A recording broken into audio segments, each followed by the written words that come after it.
Chapter 36. Moment of Weakness. After watching the sun rise over the horizon, Cameron thought heavily of the mission most of the Armory personnel were now conducting.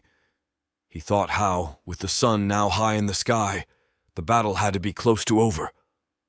The more he sat and thought about it, the more he felt useless as his recovery took so much time. Each day that passed, Cameron wanted to go on even the shortest of runs, anything to feel useful once again. The one thing that had been on his mind the most was where Angelique, Ken, and Todd were. Cameron stretched his body out slowly, as he did many times during the day, hoping that it would speed up the healing process and work the soreness from his body. Reaching up high above his head and bringing his thumbs together while taking in a deep breath and holding it, Cameron exhaled slowly while lowering his arms and bending at the waist and touching his toes. Rolling his eyes, a soldier looked over to Cameron. "You know we are supposed to stay low behind the sandbags, right?" He was a little annoyed by Cameron's constant inhaling and exhaling. Still, he tried to occupy the time by wiping the morning dew from the M240 Bravo machine gun, where the two of them watched over the armory ground surrounded by stacks of sandbags. Cameron exhaled and straightened his body, inhaling deeply while raising his hands above his head once again. The sun has been up for a while now. Everyone knows that attacks happen before, or as the sun rises. Releasing his stretch, Cameron exhaled and headed back down to touch his toes once more, only to quickly drop down behind the sandbags as bullets began striking the wall of the building just 10 feet to their rear. Cameron made his way over to the soldier with whom he shared the machine gun placement and began getting more ammunition ready. Racking the bolt back, preparing the rifle to fire, the soldier looked to Cameron. "Well, I guess they decided to sleep in this morning." He then focused on where the shot may have come from, hoping to find a target to make the weapon sing its thunderous course. Seconds passed by, and then minutes, and still there was no sign of who had fired at them. All over the armory grounds, men and women watched the perimeter for signs of an attack, but saw none. "What the hell was that? Just somebody target practicing?" Cameron asked, not believing the shots were fired at them for no reason. "Maybe they were tired of watching you stretch," the soldier suggested, as he watched the wood line through the machine gun sights. Cameron liked the soldier's personality. "What the hell is your name?" "Bob." "Well, Bob, where you from?" Cameron inquired, hoping to pass the time. Bob looked over to Cameron and then back down the rifle.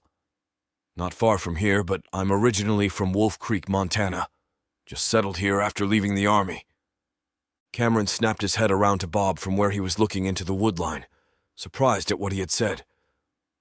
"What? Really? I grew up just a few miles from there in Helena. Damn, Bob, we might already know each other." The two began laughing at how crazy it was that they both were from more than 1,500 miles away, but now manned a machine gun nest together. The thought lasted for a second before a bullet made contact with Bob just above the chest plate in his vest and exited with a section of his spinal cord. Cameron watched Bob fall back to the ground, dead before his head made contact. Shaking off the shock of what had just happened, Cameron pushed Bob's body out of the way and dropped down behind the machine gun. All along the wood line, they came charging out with rifles, pistols, bows, crossbows, swords, and even baseball bats. Nevertheless, Cameron wasted little time pulling the trigger of the M240 Bravo. As soon as he had taken aim and began firing at the herd of heavily armed people, he saw the next stage of their apparent plan.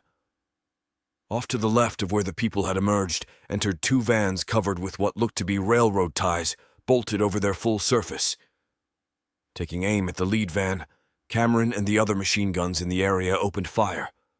Within seconds, it became obvious they were having no effect. Cameron watched as the two vans provided cover for the mass of people behind them as they destroyed one machine gun emplacement after another. With most of the personnel on the raid of the FEMA camp or at the tunnels, the Armory's main source of protection had been made ineffective by a pile of lumber. Cameron felt helpless as he looked for a soft area in the van at which to fire, but even the driver was protected behind the wooden railroad ties. Off in the distance, Cameron heard another vehicle approaching the front gate. Great, he thought. Another damn woodpile. When the vehicle crested the hill and started down, Cameron wished it had been another woodpile van. Where the hell did they get a vehicle like that? Cameron watched as a large black military transport truck drove down the hill toward the gate, with two armed men in the back holding up between them what looked like a black flag. Great, Cameron commented as they went out of his sight below the hill. Hope the guy at the gate has better luck than we are. He watched as another defensive position was overrun, swearing to take as many of them with him before he went. Checking his ammunition, Cameron waited as the two wooden vehicles headed his way. Then it occurred to him that there were no weapons firing at the front gate, where the military vehicle had no doubt already arrived. Looking over, Cameron couldn't believe what he was seeing.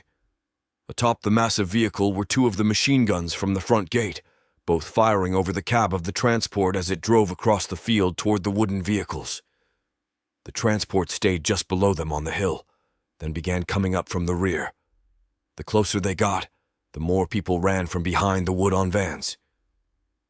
Cameron pulled himself tight against the stock of the machine gun and began firing short bursts at each of them, sometimes catching two at a time.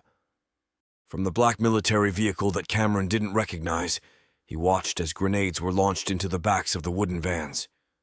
Cameron watched as parts of the drivers were seemingly spit out the front. As smoke rolled out the front of the vans, he could tell the drivers could see no more than 10 feet in front of them. The wooden railroad ties had been staggered in front like a bullet shield. Now they acted like chimneys as the vehicles burned. Seeing that the newcomers had dealt with the invaders, Cameron kept a close eye on the large black vehicle as it drove around the burning vehicles and bodies to his location. Cameron stood, figuring there was no use staying behind the machine gun if they meant him harm. There would be very little he could do, as he was on his last dozen rounds. Looking down at where Bob lay lifeless, he wondered what his last name was, and if he had known him or his family back in Montana. I might be joining you there in a minute, Bob. Cameron turned his attention back to the approaching vehicle. With it, now close enough to make out the finer details, he noticed a red star decal on the bumper and instantly recognized it to be Chinese.